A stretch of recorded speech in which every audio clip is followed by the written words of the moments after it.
Hello everyone and welcome in the Dying Light the Beast game. In today's tutorial I'm gonna show you how to dismantle the item in this game, so stay with me and enjoy watching.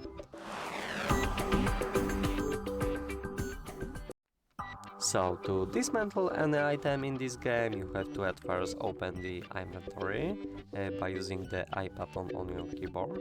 Then you get to the weapons and for example we're gonna dismantle some low items such as a wooden hammer.